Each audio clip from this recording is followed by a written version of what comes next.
Hello दोस्तों, आप सभी लोगों का स्वागत है। आज हम सीखने वाले हैं इस वीडियो में साधारण ब्याज के बारे में कि साधारण ब्याज कैसे निकाला जाता है। जो अगर मूलधन दर समय दिया हुआ रहेगा तो हम कैसे साधारण ब्याज ज्ञात करेंगे, ये आज हम इस वीडियो में देखेंगे। अगर आप मैथ में बहुत ज़्यादा कमज़ोर हैं तो हम आपको अच्छी तरह से सिखा देंगे, बस आप वीडियो देखिए। हम इस वीडियो में दो प्रश्न लिए हैं, एक हम आपको बताएंगे, दूसरा आपको बताना है। दोनों सेम प्रश्न है, ठीक है।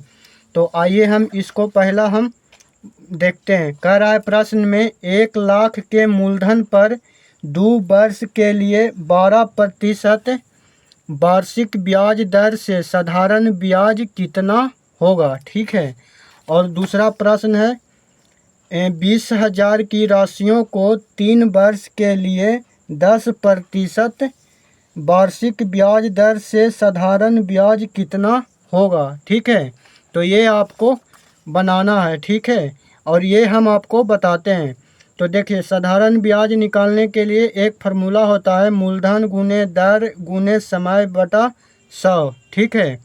तो आपको इस प्रश्न इस तरह से दिया हुआ रहेगा, ठीक है। और मूलधन दर समय का आप वैल्यू निकाल लीजिए प्रश्न से और यहाँ पर रख दीजिए फार्मूला पर और बन जाएगा। तो देखिए, प्रश्न में कह रहा है 1 लाख के मूलधन पर, ठीक है। तो मूलधन यहाँ 1 लाख रुपया दिया हुआ है, ठीक है। तो यहाँ पर हम लिखेंगे 1 लाख रुपया लिखेंगे, ठीक है। यहाँ पर हम लिखेंगे 1 लाख रुपया, ठीक है जी, 1 लाख रुपया। और यहाँ दर है, दर का मतलब होता है प्रतिशत दिया हुआ रहेगा, ठीक है। तो यहाँ पर देखिए, दर है जो हमेशा प्रतिशत में रहता है। तो इस प्रश्न में कह रहा है 2 वर्ष के लिए, ठीक है। तो ये समय दिया है और उसके बाद 12%, यहाँ पर देखिए 12% है, ठीक है। प्रतिशत में दिया हुआ रहेगा जो दर रहता है, अंग्रेजी में इसको रेट बोलते हैं, ठीक है। और यहाँ समय दिया हुआ है 2 वर्ष के लिए, 2 वर्ष के लिए, ठीक है।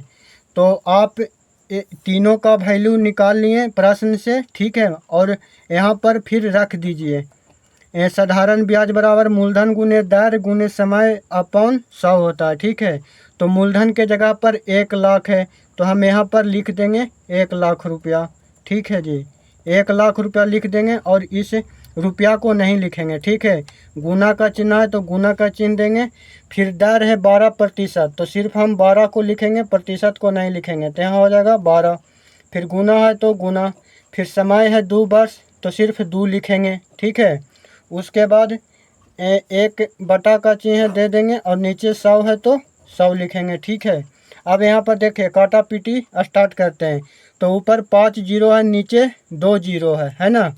तो 5 जीरो ऊपर है और 2 जीरो नीचे है। तो 2 जीरो नीचे है तो 2 जीरो ऊपर कट जाएगा, तो ऊपरे बच जाएगा कितना, 3 जीरो, यानी बच जाएगा 3 जीरो ऊपरे बच जाएगा।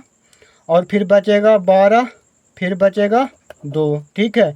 और नीचे 1 बच गया, इसको हमको नीचे नहीं लिखना, इसका कोई वैल्यू नहीं होता, ठीक है। उसके बाद हम गुना कर देंगे। तो देखिए 12 गुने 2 हो जाएगा 24, और 24 गुने 1 24 पर 3 जीरो उतर जाएगा। तो ये हो जाएगा रुपया में, ठीक है। यानी 24,000 रुपया इसका साधारण ब्याज है, ठीक है।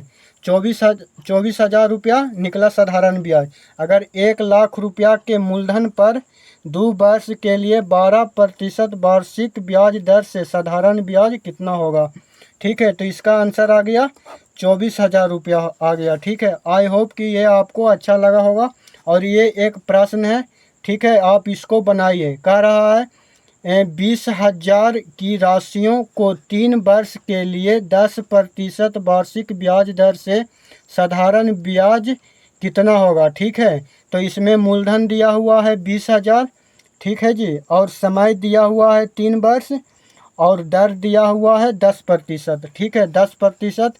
आप साधारण ब्याज बराबर जो फार्मूला होता है वो लिखिए और इसको आप बनाइए। कमेंट बॉक्स में इसका आप जवाब दीजिए। वीडियो अच्छा लगा हो तो लाइक शेयर सब्सक्राइब कीजिए। वीडियो देखने के लिए धन्यवाद।